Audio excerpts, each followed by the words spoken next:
तो चलिए आज बात करते हैं एक ऐसे श्राप की जिसकी शुरुआत हुई एक गांव के सूखे कुओं से और जिसका अंत क्या था ये समझना शायद इतना आसान है नहीं। ये कहानी है खेतपुर गांव की, जहां डर ने सच को जलाकर राख कर दिया था। जरा सोचिए, एक गांव है खेतपुर, जहां 3 महीने से बारिश की एक बूंद तक नहीं गिरी है। सूखी फटी हुई धरती हर रोज आसमान की तरफ ऐसे देखती है मानो आसमान खुद गांव वालों से किसी बात पर नाराज हो। माहौल में एक अजीब सी घुटन है। तो समझते हैं कि खेतपुर में ये सब शुरू कैसे हुआ। देखिए, जब हताशा हद से बढ़ जाती है ना, तो अक्सर लोगों के दिल में विश्वास की जगह डर ले लेता है, और खेतपुर में भी कुछ ऐसा ही हो रहा था। खेतपुर की हालत मतलब सिर्फ बुरी नहीं थी, भयानक थी। 3 महीने का सूखा, जमीन में दरारें पड़ चुकी थी, पूरी तरह बंजर। रात में जब हवा चलती तो ऐसी आवाज आती जैसे कोई सिसक सिसक कर रो रहा हो। और इसी माहौल में ना एक फुसफुसाहट शुरू हुई कि ये कोई मामूली सूखा नहीं, ये एक श्राप है। देवी कालिका गांव से रूठ गई हैं। और होता क्या है, जब डर फैलता है तो उसे एक चेहरा चाहिए होता है, एक बलि का बकरा, और वो किसी को भी चुन लेता है। अब कहानी उस मोड़ पर पहुंचती है जहां एक मौत का इल्जाम एक जिंदगी देने वाली पर ही लगा दिया जाता है। मिलिए सावित्री से।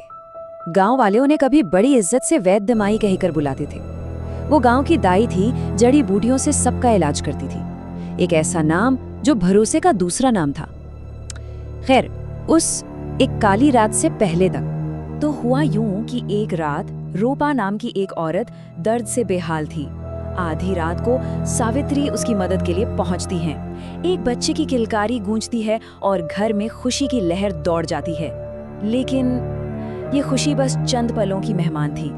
कुछ ही देर बाद पता चलता है कि रूपा की सांसें थम चुकी हैं। और बस यहीं से सब कुछ बदल गया। 2 सच आमने सामने आ गए। एक तरफ थी गुस्से से पागल भीड़ जो चिल्ला रही थी, ये चुड़ैल है, इसी ने देवी को नाराज किया है, इसने मेरी बहू को मार डाला। और दूसरी तरफ सावित्री की अकेली कांपती हुई आवाज, मैंने तो बस उसका दर्द कम करने की प्रार्थना की थी, तुम सब अंधे हो गए हो, मैंने ही तो तुम्हारे बच्चों को इस दुनिया में लाने में मदद की है। लेकिन आप ही बताइए, डर के शोर में दलीलें भला कौन सुनता है। अब कहानी उस मोड़ पर आ खड़ी हुई है जहां सच को ही आग के हवाले कर दिया जाता है और एक बेबस औरत की आखिरी चेतावनी हवा में गूंज कर रह जाती है। जब भीड़ ने अपना फैसला सुना दिया तो सावित्री ने जाते जाते बस एक बात कही, याद रखना, जब सच को जलाया जाता है ना, तो उसकी राख हमेशा कुछ कहती है। उसे गांव से बाहर निकाल दिया गया, और सिर्फ उसे ही नहीं, उसकी झोपड़ी, वो जड़ी बूटियां जिनसे ना जाने कितनों की जानें बचाई थी, सब कुछ जलाकर राख कर दिया गया और अकेली सावित्री को उस अंधेरे जंगल की तरफ धकेल दिया गया। अब कहानी में बदले की आग चलती है। अब तक जो हाथ मरहम लगाते थे, वही हाथ अब श्राप देने के लिए उठने वाले थे। यहाँ से शुरू होता है काले जादू का असली भयानक खेल। उसी जंगल में, उसी देवी के पुराने मंदिर के पास सावित्री ने अपने बदले की रस्म शुरू की। उसने एक गड्ढा खोदा, मिट्टी से एक पुतला बनाया, उसकी छाती पर कोयले से श्राप लिखा, गले में काला धागा बांधा और फिर बर्बादी के मंत्र फुसफुसाते हुए उसे जमीन में दफना दिया। एक पीड़ित अब शिकारी बन चुकी थी। और वो श्राप क्या था? कोई लंबा चौड़ा मंत्र नहीं, सिर्फ 4 शब्द। लेकिन इन 4 शब्दों में एक पूरे खानदान को तबाह करने की ताकत थी। तेरा सुख मेरी प्यास। और श्राप ने अपना काम करना शुरू कर दिया। बहुत जल्दी मुखिया के घर में अचानक एक अजीब मौत जैसी बदबू फैलने लगी। उसके लहलहाते खेत देखते ही देखते सड़ने लगे। हट्टे कट्टे जानवर अचानक कीड़ों का शिकार होने लगे और उसकी पत्नी लता एक ऐसी अनजानी बीमारी में घुलने लगी जिसका कोई इलाज नहीं था। अब कहानी पहुंचती है अपने क्लाइमैक्स पर। गांव वाले उस मंदिर का राज खोलने के लिए निकल पड़ते हैं, पर क्या वो जानते थे कि इस श्राप को तोड़ने की कोशिश में वो किसी और भी बड़ी मुसीबत को न्योता दे रहे हैं। गांव का पंडित जब मुखिया के घर पहुंचा तो उसने हालत देखकर एक पल में समझ लिया, ये कोई आम बीमारी नहीं है, ये है काला जादू। एक ऐसा श्राप जो सिर्फ शरीर को नहीं, आत्मा को धीरे धीरे खा जाता है, और इसकी जड़ उसी पुराने मंदिर के नीचे दबी है। पंडित ने एक आखिरी चेतावनी भी दी, और वो ये कि वक्त बहुत बहुत कम है।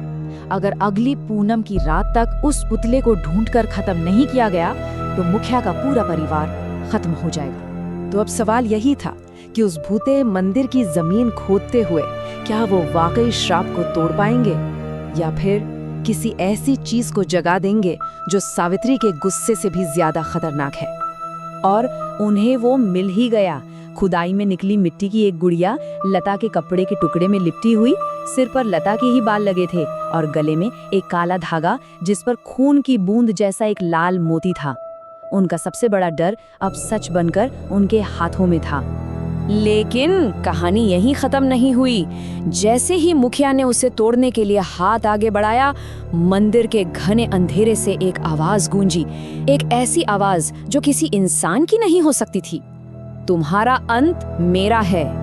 और बस यहाँ से कहानी का आखिरी और शायद सबसे खौफनाक अध्याय शुरू होता है। एक ऐसा बदला जो अधूरा रह गया, एक श्राप जो टूटा तो सही लेकिन एक जान लेकर और एक रूह को हमेशा के लिए आजाद करके। उस रात जो हुआ वो किसी बुरे सपने जैसा था। अचानक मशाल बुझ गई, चारों तरफ घना अंधेरा।